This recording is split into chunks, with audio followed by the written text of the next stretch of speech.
Yes, so Baldur's Gate 3 comes back to the cloud, as it were, along with 2 other games to GeForce Now this week. But there are some notable admissions.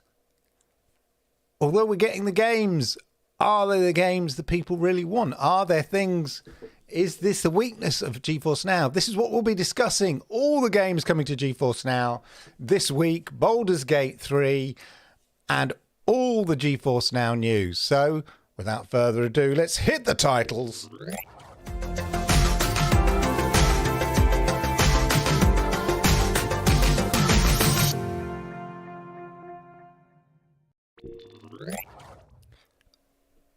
Yokoso, arigato gozaimasu. Good evening, one and all. Especially, look, the Squire. Good evening, Squire. The good rock is in the house. Good to see you, sir. Yes, tonight. Always the way when you're about to launch off on one, you get a frog in the throat. Talking of frogs in the throat. There's a new natural history. This is just a side thing. There's a new natural history program coming on Sunday, and I saw a sneak preview of it. And there was these little toadlets running away from leeches. And the way it was filmed is horrific. It's incredible. Anyway, toadlets being gobbled down by leeches. Great Sunday night viewing, I can tell you. Anyway, all narrated by David Attenborough. Anyway, we're not here to talk about that. We're here to talk about GeForce Now, of course, and Baldur's Gate 3, which oddly enough, actually, I can imagine some of the creatures and characters in Baldur's Gate 3 are very much like the leeches that I saw in this clip from this natural history documentary that's going to be on TV on Sunday. Anyway, that's not the point. Baldur's Gate 3 was a massive title on Stadia, of course, those of us that remember that. And it was most exciting that this game was available to play on Stadia. It gave many people who didn't have, gaming PCs and everything, the opportunity to play Baldur's Gate 3, albeit the early access. And of course, with Stadia going away, your choices were limited. You could play it on Boosteroid, in fairness, but now it is on GeForce Now. So all your Dungeons and Dragons freaks, rejoice, ladies and gentlemen. Rejoice about that. But as we'll find out in the news, there's 2 other games which are like, not going to really move the needle. Obviously, all games have an appeal to someone. But equally this week, there's been a lot of buzz around Hogwarts Legacy. Not seeing that on GeForce Now. And on my review of GeForce Now, one of the biggest things I get in the comments are, yeah, sounds great, but haven't got any games. Which, of course, in itself is a bit dumb or poorly communicated. What they're saying is it doesn't necessarily have the games that they want to play, because of course we know it has over 1,500 games available to stream on GeForce Now. So there's plenty of games, and there's, you've got your Fortnites, your Rocket Leagues, your big games, but occasionally there are titles like, and these are titles that come up in the comments on my video about GeForce Now are like, no Elden Ring, and now no Hogwarts. And we'll come to that in some of the comments. So it does seem, are we going to see a turning point this year? As I've said before in the show, it makes no sense for publishers now, or it makes less sense for publishers now, not to just tick that box and let their games be played on GeForce Now. I think the time for being wary and sort of thinking about it and seeing where the cloud business is going, if anything, with the threat with the Xbox and xCloud and the Activision Blizzard deal, even today we had the UK government saying, or yesterday saying, that the Activision Blizzard deal is a threat to cloud gaming competition. So surely in the spirit of trying to build out cloud gaming competition, the big publishers, if they feel threatened, Sony even, they feel threatened, why don't you get the PC versions of their games? Just tick that box, get them on GeForce Now. By not being on GeForce Now, you are potentially undermining the competition market and creating a vacuum for someone like Xbox and that Activision Blizzard deal to come in and suck out all the air out of the cloud gaming business and become the dominant force. That's perceived to be a genuine threat by the UK government. So anyway, now is as good as time as ever to tick that box, publishers, whoever you are, Take-Two, Rockstar, tick that box, get your games on GeForce Now. You are not losing out. You have nothing but upside. There is nothing but upside now. I can understand the nervousness at the beginning, or the concern that GeForce Now was building its business off the back of your titles and your names. But now it is a great platform to showcase your games at the best of their abilities. I wasn't really ready to go into a rant about that, but it was just suddenly came to me, as it were, like that. Anyway, as ever, ladies and gentlemen, let me know what games you've been playing. Put it in the chat. I'm always interested to hear, etc. What games you've been playing, what you've been doing this week, and all of that. Geek the Sneak's in the house. Lovely to see you, Geek the Sneak. Good to see you, sir. And of course, housekeeping. Don't forget to hit the likes, because I like it, YouTube likes it, and it helps people like you find content like this. And if you are new here, you know what to do.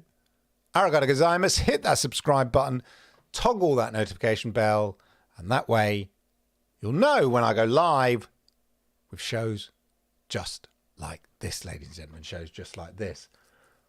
What have I been playing? Well, earlier today, I fired up old Crysis 2 again. I don't know why. I just felt I was in the mood for it. I was sitting here. I thought I'd give it a go again. And, it's like one of those things. I think I gave up after a while because I wasn't getting very far. I was probably distracted. But I sailed through it this time round. So, and it looks so good on GeForce Now, even though it's an old, dated but updated, remastered version. It still looks really good, and it plays so well on GeForce Now. So I highly, highly recommend it. Of course, I've been playing a lot of two games that aren't on GeForce Now. One, for obvious reasons, because it's Halo Infinite and it's exclusive to Xbox, although arguably, why doesn't Xbox PC go on GeForce Now? I don't think I think it would benefit them. Anyway, and the other one, of course, which I talk about a lot, is Call of Duty Warzone 2, in particular Battlefield DMZ.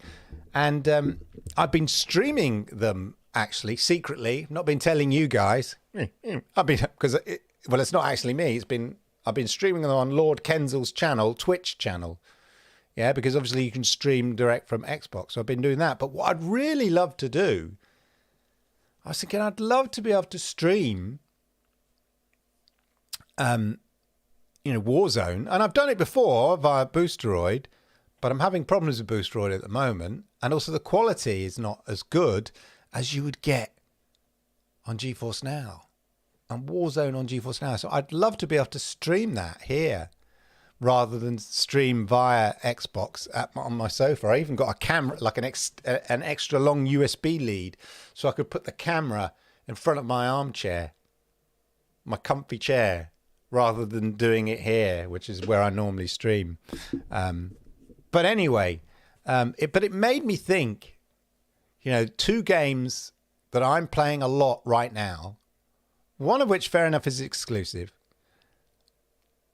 that aren't on GeForce Now, and I wish at least one of them was. and I missed that. And then seeing these comments on my video review of the GeForce Now 4080 tier about, oh yeah, they haven't got the games, or they need, it hasn't got Elden Ring. If it's got Elden Ring, I'm signing up straight away. And then I've seen lots of comments today about, Hogwarts Legacy, no Hogwarts Legacy and all of that. So I think it's still it is a fly in the ointment, I think, for GeForce Now, because GeForce Now is amazing, especially the Ultimate tier. It is amazing. And that is, the other reviews, people I tried GeForce Now ages ago, and then I tried the Ultimate tier and on my, my MacBook or whatever, and it was incredible. It blew me away. I can't believe it. It's like playing, on my console. It's, it's an amazing experience, and it is. So maybe that's the one thing, the one sort of, negative tick, and this was leveled at Stadia a lot, obviously, but it was much more acute, arguably, on Stadia than it is on GFN. You could hardly argue that GFN doesn't have games when it's got 1,500 plus games. That was more of an issue for Stadia, reasonably, a reasonable argument to make. But it is a bit telling, and Stadia's now not here anyway, it doesn't really matter, that you get a title that comes out, like Elden Ring when it came out, and now, Hogwarts Legacy. Not everybody's cup of tea. I'm not desperate to sort of, wave my wand, misses, Harry Potter, but a lot of people are. And they would love to play it on GeForce Now. So anyway, before we dive into all that, I think it's time to catch up with the GeForce Now news. So we're going to go to Clive, who's actually in the studio today. Clive, the newsreader, is in the studio. So we'll go to Clive. Clive, are you ready? You sure? Yeah? And he's going to show his face as well this time. Yep. Okay, so over to Clive in the GeForce Now Chat news studio. Dungeons and Dragon fans, rejoice as Baldur's Gate 3 comes to GeForce Now. And get your Gordon Ramsay on in a restaurant management sim, and make sure you're wearing an extra pair of pants as it's creepypasta time. Yep, it's time for GeForce Now news for this week. Let's check it out. Baldur's Gate 3 Early Access was released on PC and Stadia about 18 months ago, and I know the opportunity to play this D&D game was hugely popular within the Stadia community. Well, those cloud fans looking for a place to play without needing a super powerful PC have no fear, or perhaps do have fear, as the Earbug Mind Flare RPG is coming to GeForce Now. Gather your party and return to the Forgotten Realms in a tale of fellowship and betrayal, sacrifice and survival, and the lore of absolute power. Mysterious abilities are awakening inside you, drawn from a mind flare parasite planted in your brain. Resist and turn darkness against itself, or embrace corruption and become ultimate evil. From the creators of Divinity Original Sin 2 comes this next generation RPG set in the world of Dungeons and Dragons. Baldur's Gate 3 resurrects the classic Forgotten Realms RPG series with its full release later this year. Developed by the Divinity Original Sin creators at Larian Studios, Baldur's Gate 3 has all the intricate role-playing opportunities you'd expect in a new turn-based flavor. You'll negotiate between druids and tieflings and delve the Underdark, and try not to let your colourful companions' interplanar woes generate too much in-party conflict. In terms of the full game, Baldur's Gate 3 will leave early access for release in August of 2023, as announced at the Game Awards in 2022. This is the most definitive release window that we've had, while Larian founder Sven Vink says he's reasonably confident about this time frame, although it's still not truly set in stone. With over 50,000 very positive reviews on Steam, this is a hugely popular game, and the full release in August 2023 is much anticipated. But jump in now and indulge your D&D itch. For all the budding Gordon Ramsays out there, get ready to put your sous chef's head between two slices of bread and call them an idiot sandwich.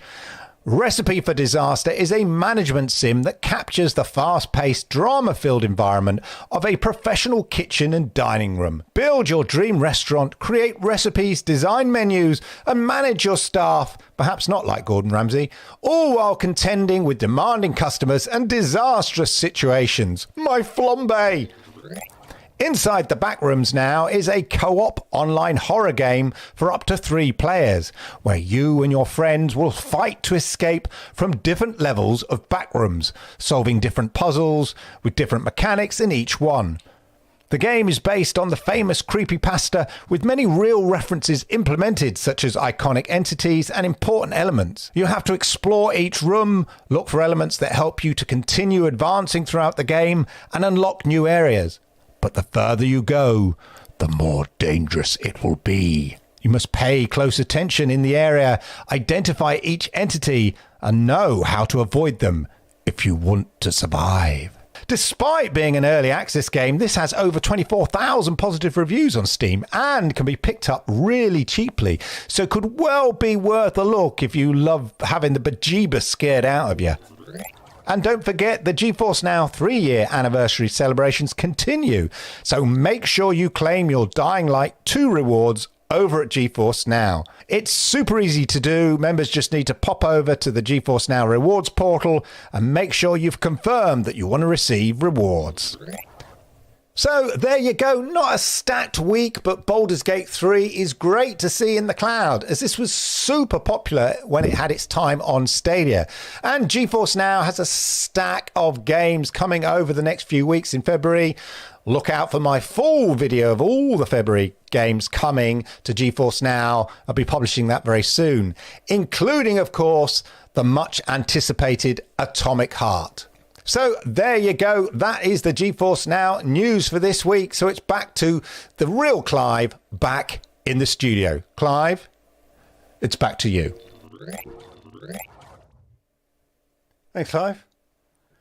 Well, there we go, ladies and gentlemen. Clive's back in the studio there with the GeForce Now news for you.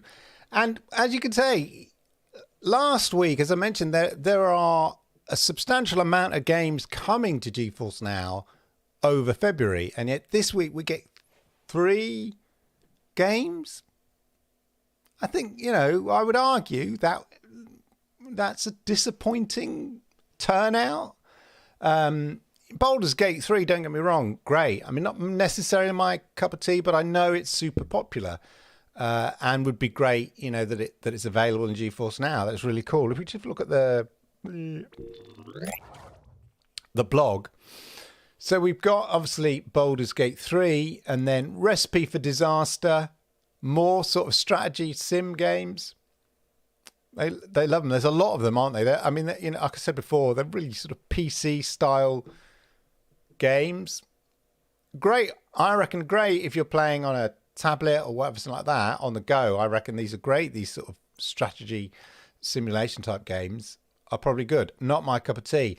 Inside the Backrooms, I believe, is a VR game, or is a VR game, and looks like one of those proper sort of scary jump scare games. I think that's the idea of that. Again, I'm not sure I'm going to play. There's what's that? There's a ghost game that my daughter and son play together. Oh, what's it called? Where it's like a ghost hunting game. Phasmatoria or something like that. And again, that's the same sort of thing. It's all in dark rooms, and then you've got to try and find the spirit. And there's actually use the microphone. You use your headset microphone, and you can call out to the ghost. So it's a nice little kind of technique. I think it's Phasmatoria or something like that. Anyway, but it has those, Inside the Backrooms has those vibes to me, really. But what do we think, ladies and gentlemen? Do we think, is this enough? That's what I made the title of the video. Is it enough? Baldur's Gate 3. I mean, there are, as I said, we've got Atomic Heart coming towards the end of the month, which by all accounts is looking great. That's also going to be on Games Pass as well. So they've got some big titles coming. But if we look at February's titles, let me find it in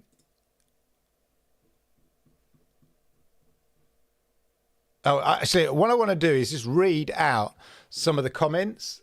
Let's read out here. So, Mooks Sucks says, what is about Hogwarts Legacy? Do you have any news when it comes to GFN? It would help you both. GFN would have more subscribers and Warner Brothers would also sell more games because not everyone has a PC where such games can be played. There we are.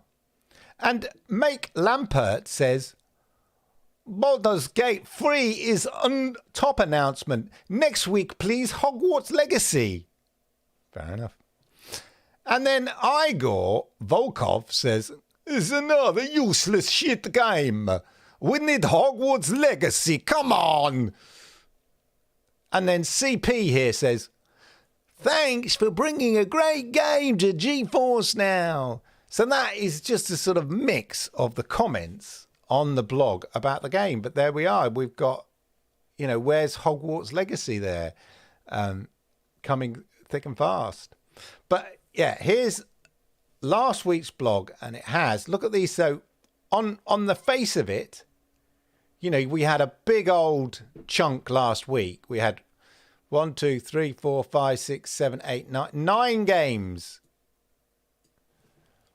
And we've got 18 and then 18 more games, 3 of which we've got. So in the next 2 weeks, quick maths, that's 15 more games. No, because actually, it's not. It's 16 more games because some of these games, Inside Back Rooms, so we can tick that one off. That's come. And what was that other game called? Recipe for Disaster.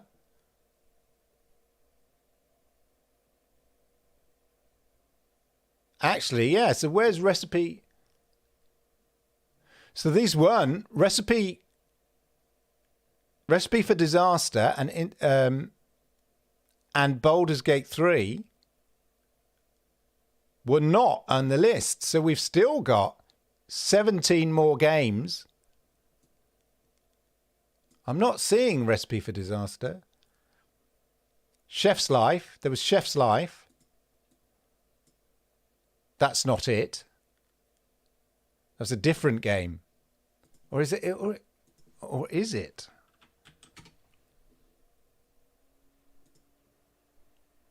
Isn't that odd? So you've got a Chef's Life, a restaurant simulator, and Recipes for Disaster.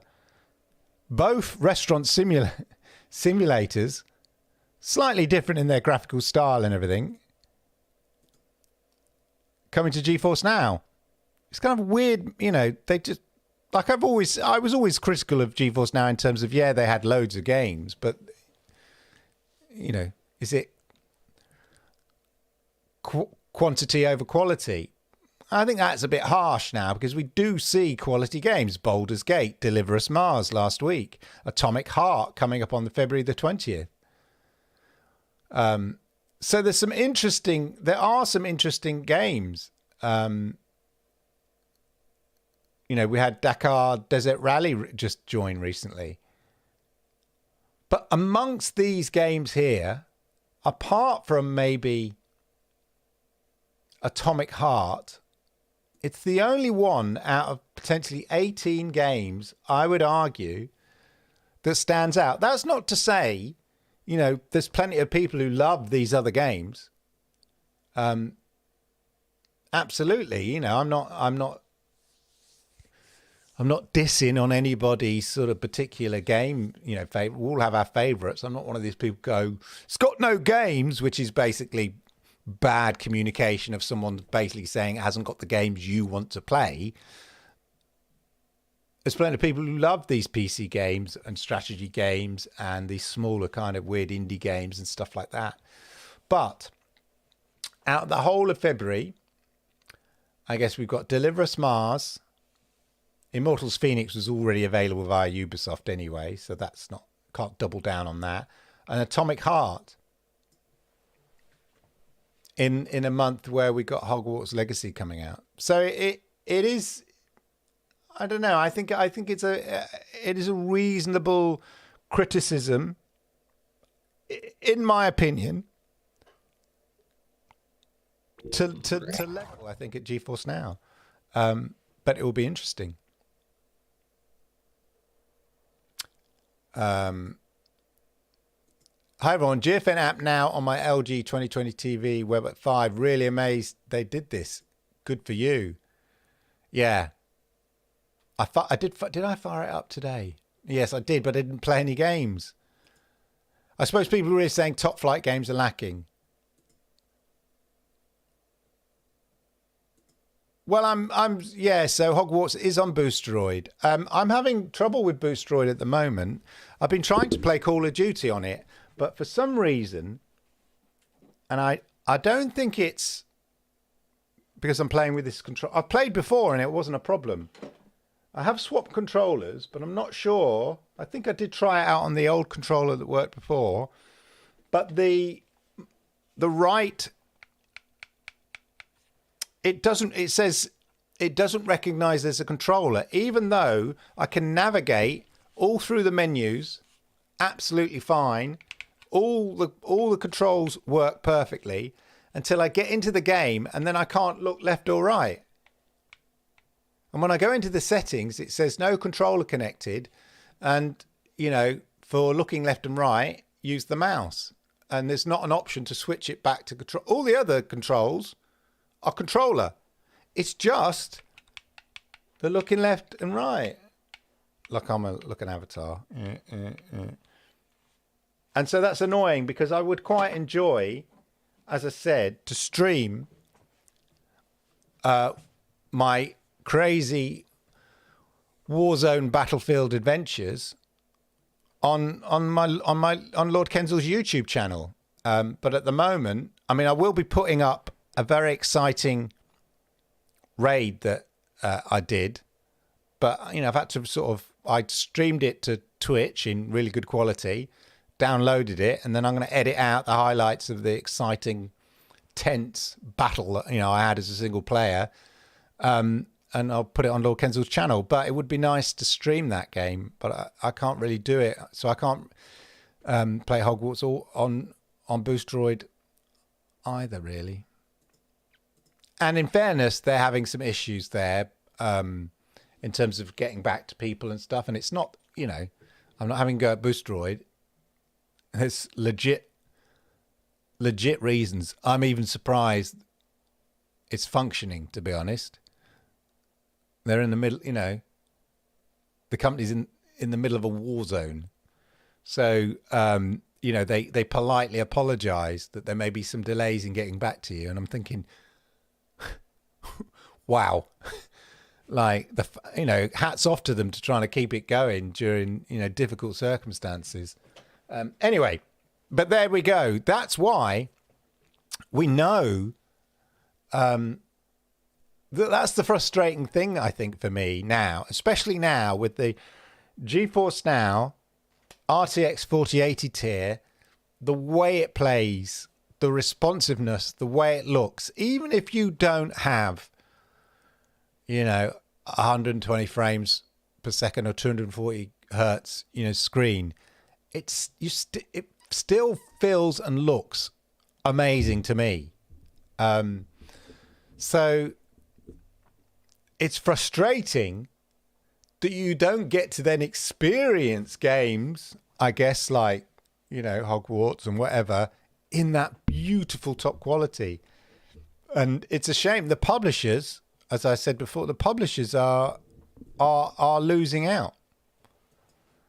Wild Heart is also releasing, and I know for a fact that GFN will not get this. Try the control. I will try the controller again, hardwire. I think I did try it out to see if it was just because of a new, because I quite enjoy. I was playing, GeForce Now with my Stadia controller. I'm loving it. Did anybody see that Stadia keyboard that was given to the Stadia staff members as sort of a thank you promo from a a company that specializes in doing, bespoke branded keyboards. Oh, it looks so nice. I so wanted it. But it was a promo thing. But anyway, there you go. Yeah, so it's a real shame, I would say, that we're not necessarily getting some games when we know that they're going to look so good. That's the frustrating thing. Games on GeForce Now look absolutely amazeballs. Only Atomic Heart in that list of games actually sounds like it makes use of a 4080 GPU. The rest are wasted on it properly. Yeah. I think that's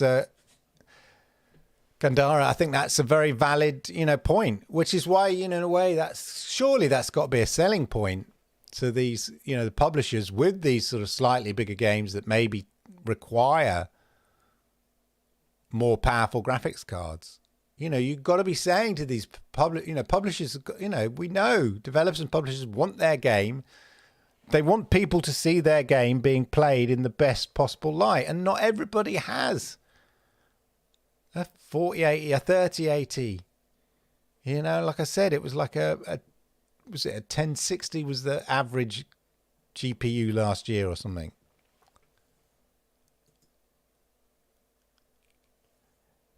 Yeah, I wouldn't say it's literally the mirror image of Stadia, because arguably it does have more games, but I think there is a case to say the similar issue around, what you want in an ideal world is a platform that gives you access, other than exclusives, which I get, right? That's fine. I get that. But multi-platform games, if it's released on PC, and it's not GeForce Now's fault, they've made it as easy as possible for publishers to get their games. It's just the publishers' reluctance to jump into cloud gaming on particularly GeForce Now. And it's their loss, in my view, right now. As I said before, I absolutely get it at the beginning of things, while the cloud gaming industry was in its sort of nascent period. And, you're sort of lining up your tanks on the lawn, as it were. You're just trying to, eke out where this business is going to go. But as I said earlier, for those who are in the chat, you only have to look at the UK government's stance on the Activision Blizzard deal takeover and the threat to cloud gaming, and in particular competition. It means that there's a vacuum is potentially being created. There was a vacuum in streaming created, internet television and watching TV by the internet. I've told this story before, but many, many, many, many years ago, I can't even think how many years ago, 10, 15 years ago, can't have been 15 years, at least 10, if not more years ago, longer than that. The BBC and other UK broadcasters were working on an internet television sort of platform. Yeah. And it would be a sort of a mix of iPlayer, on-demand stuff, and, watch live TV over the internet. And it was going to be a partnership with, BBC, ITV, Channel 4, Channel 5. Yeah, so all the basic terrestrial, what we call in the UK, terrestrial TV channels, your basic TV channels. And they were working on this thing, and it was called Project Kangaroo, whatever. And then the government, Ofcom, came in at the last minute and said, no, it's a threat to competition. Yeah, you can't go ahead with that. It's going to be a threat to competition, commercial competition. You're establishing yourself to other SVOD companies who want to set up. You have an unfair advantage because you've got all this content. You're well established. So we're going to kibosh it. Right? And that created a vacuum. And in that vacuum stepped Netflix and arguably Amazon Prime. And before you know it, they are this humongous, blood-sucking monster pushing out your local, your sort of UK television companies, making UK TV companies have an existential crisis. And then Ofcom turn around many years later saying to the UK broadcasters, what you're doing about these American companies coming over here and taking over TV, you got to pull your socks up. And you just think the audacity of it. We told you. We had a plan and you said it was anti-competitive. So you stopped us from doing it. It created a vacuum. In came a big American company and dominated the market. And now it's a slow fight back against that. So now, arguably, so kind of what I'm trying to say is the UK government are pointing out that Activision Blizzard could be a threat to cloud gaming. So surely all the other publishers should be looking at other other people and saying, where can we can't have one dominant market player because it will push the prices that we can sort of get our games, the deals we have to make, the back end we'll have to share because they're the dominant market. We have to be on that platform. And therefore we won't be able to get as good as back end as if we could play them off against somebody, that kind of thing, because there's no competition. Should be looking around and supporting potential competition if they want to play the long run. Otherwise, they create a vacuum by not being on GeForce Now or not establishing, sharing them out across other cloud platforms. They're potentially creating a vacuum in which if the Activision Blizzard deal goes through, like giant, £1,000 gorilla, Xbox xCloud gaming just sit in the marketplace. And the publishers would be concerned why they can't get a good deal when their games go onto xCloud. Well, it's because you created a vacuum by not jumping on GeForce Now and establishing other cloud gaming, platforms. Because you're reluctant, you're hesitant, because you weren't sure where the market was going, and you wasted, you sat for too long, and in walked £500 gorilla, Xbox, Activision Blizzard, and now you're struggling to get good deals. That's just my theory, yeah? That's just my theory. Anyway, let's see what you lot have been saying in the chat, ladies and gentlemen. Lack of games I want to play was the reason I am subscribed to GFN. The tech is great, though. Exactly, zero games for me. Exactly. It is wonderful tech. And I get it. If you have a certain type of game or a handful of games you run, say you want to play FIFA. Say you're a big FIFA player. Yeah, or a Call of Duty, like a Call of Duty player. Something like that. Yeah. Or you love playing those big AAAs that come out, the Hogwarts, the Elden Rings.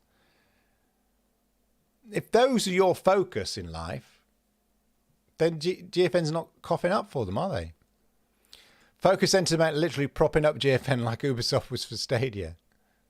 I mean, there's plenty of, publishers that come on board. But, yeah.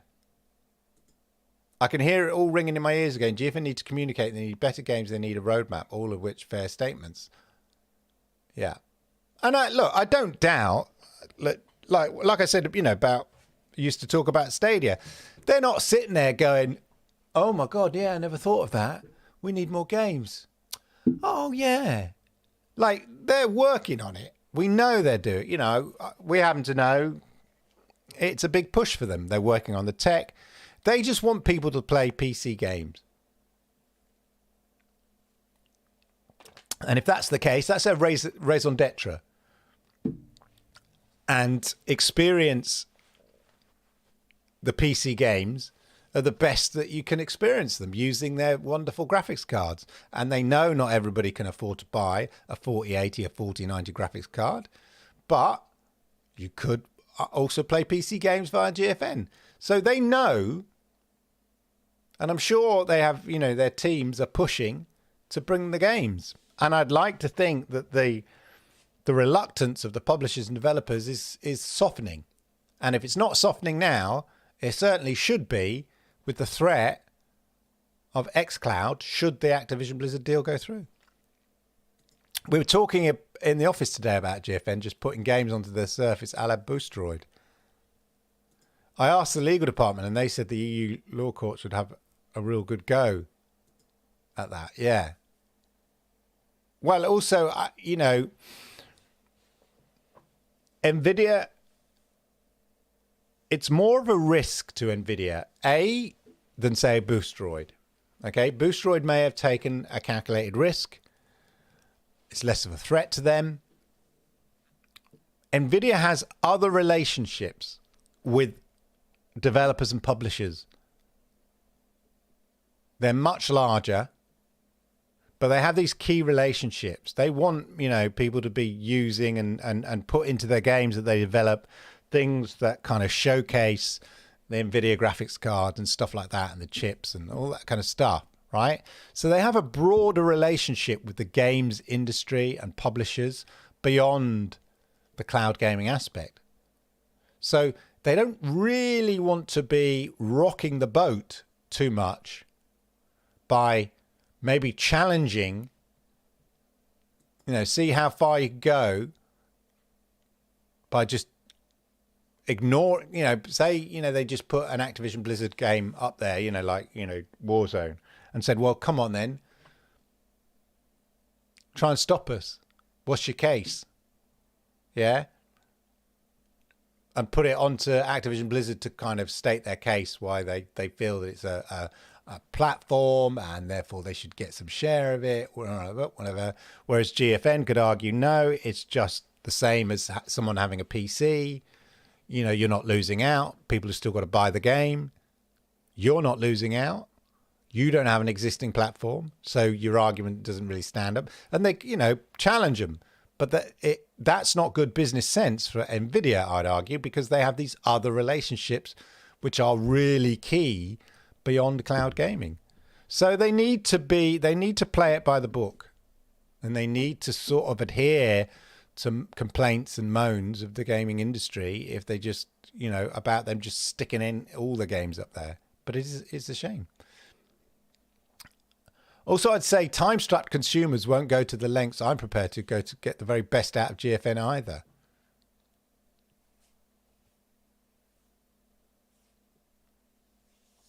Well, that's a great thing about GFN, though, in fairness, Internet of Games, is that the games are these are some of the great little improvements that GFN make behind the scenes. And it's like optimizing the game, your game settings, whatever game you choose for your tier. So if you play it in Ultimate, if you click the button that says optimize it accordingly, it automatically will optimize the game for your tier. So if you're the Ultimate tier, without you having to think about it, which for me as a console player who's not into fiddling about with his settings, is great. So you don't have to go to, but there are going to be people like you, Internet of Games, of course, are going to go to massive lengths to make sure they get the chef's kiss of a picture and quality and game stream and all of that. Absolutely. It goes without saying. But it will be interesting to see over the next 12 months what happens and what, games that we are, going to get.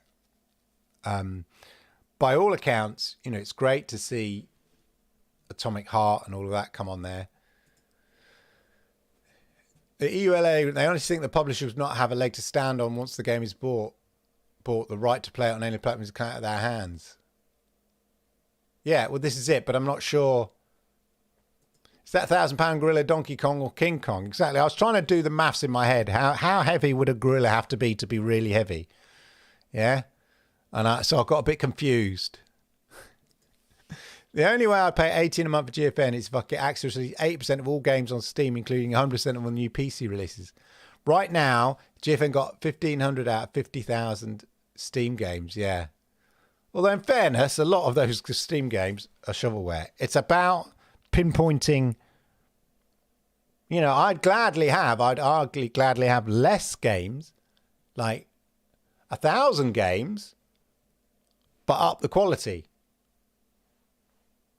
Or some of the bigger games, just to kind of hit home, be tent pegs, like movie blockbusters. Not everybody likes movie blockbusters. My favourite film of last year was probably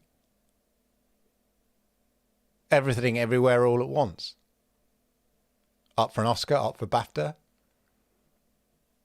But I struggled to find a place. It showed in the UK at one cinema over a weekend, and I wasn't able to go to it, and I had to wait. I had to wait another 4 weeks, and then it was on Amazon, I think, Amazon Prime. I was so desperate to see it when it came out. I'd read so much about it, and now, it's Oscar nominated. But so not everything has to be a blockbuster. You find, curious sort of indie curios. But it's good to have those sort of tent peg blockbusters throughout the year coming onto the platform, or, being available for you to play on the platform that you choose to play them on. I've been on a COD kick since the Stadia closure. I keep an eye on GFN news. I know COD, it satisfies something in me, along with Halo at the moment. And the Battlefield DMZ, I'm a little addicted to it at the moment. I think it's just nice, short, mission-based games in a way. And the same with the Halo. It's sort of the short, sort of multiplayer, short little games. Some you win, some you lose. We're all still early adopters. There's only a handful of these platforms on the planet, with Microsoft holding 60 to 7% of the cards. Even GFN uses Windows, remember? Yeah, exactly. But my big argument, as I say, throughout this whole thing is I think the argument for not being on GeForce Now has been somewhat diluted or diminished. And I think it is getting to a point where, surely it's in your interest. Unless you've done an exclusive with someone else, maybe, okay, fine, you've done an exclusive with Xbox to be on Games Pass, and that precludes you from being, maybe they ring-fence the cloud element and said, okay, you can't be on another platform. Fair enough. But other than that, there's no real reason. You're not losing out. I can't see where you think you might lose out. People have still got to buy your game, and in doing so, not only that, people will be playing your game in virtually the best possible form if they've got the ultimate tier. What's not to like? Surely there's more win than lose for you as a publisher. Because if you're going to start your own cloud gaming platform, you would have already done it by now, because it's too late. In the beta stage of GFN, you could play any game on Steam very easily. Yeah, exactly. It's there. It was just that what happened is the publishers all pulled their game because they suddenly thought, wait a minute, as somebody pointed out to me earlier in the chat, Stadia are launching a cloud gaming platform, and they're giving us, 5 million, 2 million, 10 million, whatever, in those early days to get their games on the platform. And now here's another cloud gaming platform, and they're using the name of our games to get subscribers, and we're getting diddly squat, right? There's money being made over there off the back of our games, and we're not getting anything. That doesn't sound right to us. So we're going to withdraw our consent until we work out where this market's going, where the business model is, and where potentially we could make more money.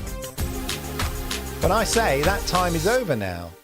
You are now potentially leaving money on the table because people are going, oh, I won't get that game. My computer's not powerful enough to play it. I can't afford to upgrade my computer. So people, you as a publisher potentially losing out now because of your hesitance and reluctance in the early days. So I think your argument at the beginning, fair enough, don't have an issue with that. You want to see where the marketplace is going.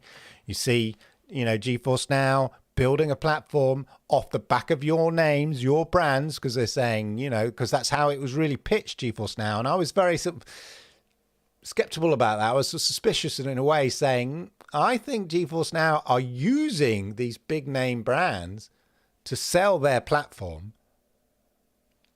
So I could understand from a publisher point of view, you might be going, wait a minute. You're using, Fortnite, or you're using Rocket League to sell, because that's what's front and center. It wasn't GeForce Now front and center. It was these games available on GeForce Now. That's how they were selling it. But now that balance, the logo, the brand, now it's all about GeForce Now. GeForce Now 4080 tier, GeForce Now Ultimate Priority tier, GeForce Now. By the way, you can play these games. So in a way, it's more about GeForce Now and less, just being a way to play games you already own. So I think from a publisher's point of view, they just need to kind of reset, refocus. Massive shout out to Caseball. Thank you very much. Did my, what's it come up? I don't think it did. Wow. Caseball, thank you very much for the coffee. That's how I'm going to treat it.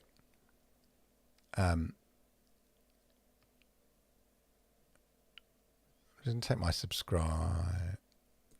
Look, there we are. Thank you, Caseball. Very much appreciated. Imagine buying a new gaming PC or a powerful new graphics card could only play a limited number of new past titles. I wouldn't be chuffed at that. Exactly. That'd be crazy. Yeah.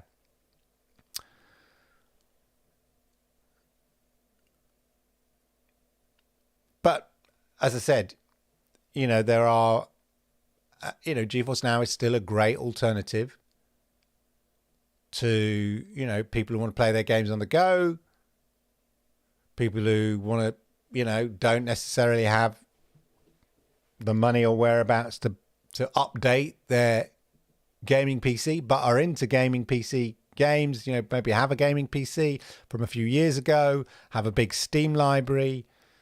Most of those games, are available, but there are some clear and obvious absences.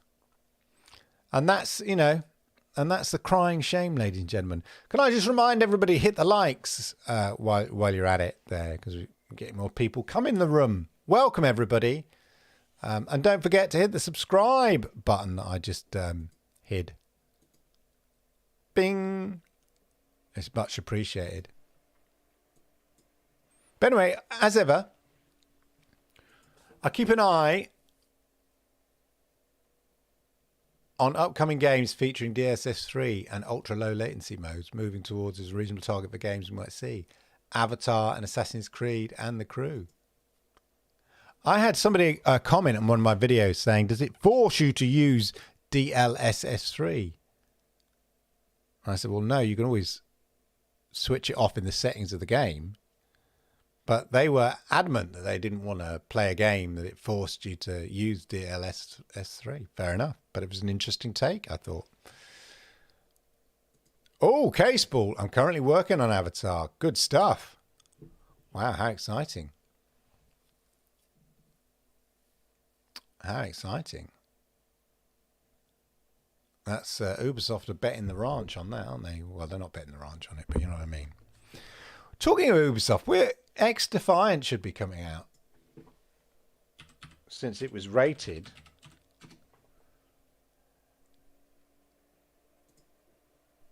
Because X-Defiant's going to be the closest thing, I think, to scratch my kind of Call of Duty Warzone DMZ itch.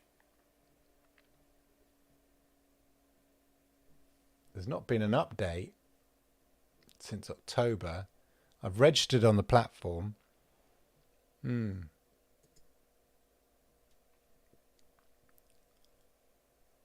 What we're missing is a really good, drop like Apex Legends when it was dropped and that stuff.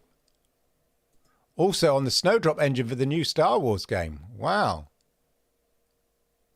Indeed, Caseball. Thank you for your dedication to the arts. That's interesting about that, considering we have seen some publishers either through, a rationalization of their company size or whatever, move towards off-the-shelf engines rather than their own built-up in-house engine. I say, this is something we talked about on the Xbox show about 343 Industries deciding to switch Halo to Unreal Engine and sort of ditch their in-house engine that was built specifically for Halo. But it's good to see that, you got Ubisoft is still using their in-house proprietary engine, Snowdrop engine, for Star Wars games. Yeah. Because they developed Snowdrop, and Division 2 plays and looks so good. There's something about it. And maybe it is something specific to the engine, because it doesn't have the same look and feel as, say, the Far Cry games. It just feels a bit more slick, and I think that's down to the different engines. So, yeah, excited about that. Yeah, MM2K, massive fan of ye olde Division 2.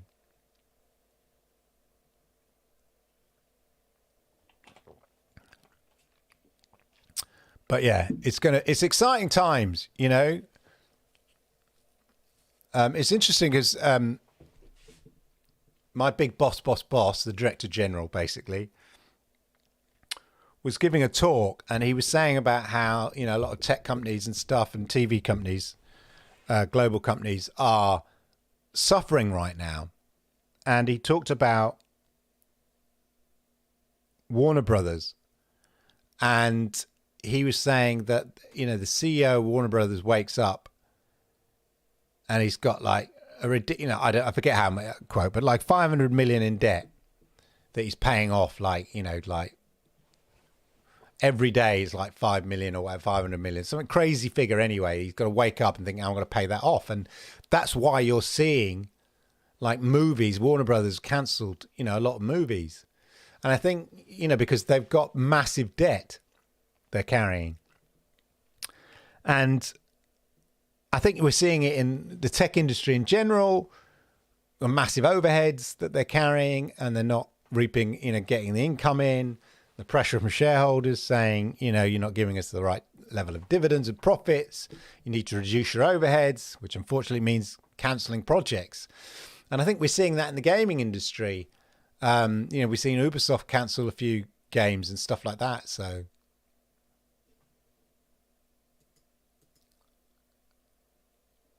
this is great.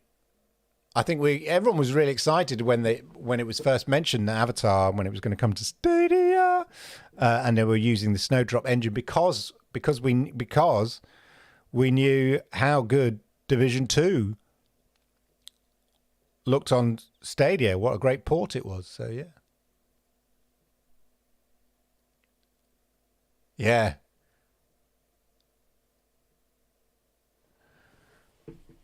Sorry, new delayed Avatar game. Ah.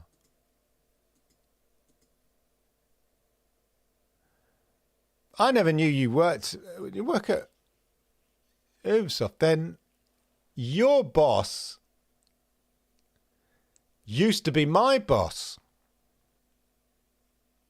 If you work at Ubisoft, Caseball. Interestingly enough. Yeah, she was my boss. Yeah, I was in her department. Anyway, there we go, ladies and gentlemen. The bell tolls 11 o'clock, UK time here. Thank you for joining me. It can sometimes feel a bit lonely here, but I do like doing these shows. So I really, really appreciate those that come here live, those that watch it later. and comment and all of that. I work at Reflections in Newcastle. Okay, I'm with you, sir. I'm with you. So I really appreciate your company, and I really appreciate people who partake in the chat, because that's what really fuels these shows. The GeForce Now Thursday chat, yeah, and of course the Xbox Monday night chat. And without that, it can be difficult sometimes, you know, unless there's big news, which is always very exciting and we love it. But it's always good. That's the why I do these shows live, because we can engage in the chat and talk about GeForce Now and stuff like that. So I really, really appreciate everybody in the chat. Thank you, Steve. Have a wonderful, wonderful week and weekend. I'm going to be jumping on a bit of Call of Duty or Halo. Can't make up my mind right now. So enjoy your evenings, the weekend. Friday is the new Thursday. Thursday's the new Friday. The weekend's here, surely, yeah? We're all going to be working from home tomorrow, taking it easy. Catching up on all the stuff that we couldn't do because we had too many meetings all week, yeah? That's what Friday's for. Anyway, ladies and gentlemen, have a wonderful, wonderful weekend. I'll see you Monday night, 10 p.m. UK time for the Xbox Monday night chat, if you're so inclined. Otherwise, same time, same place, right here, ladies and gentlemen, right now, next week. Thank you. Arigato gozaimasu.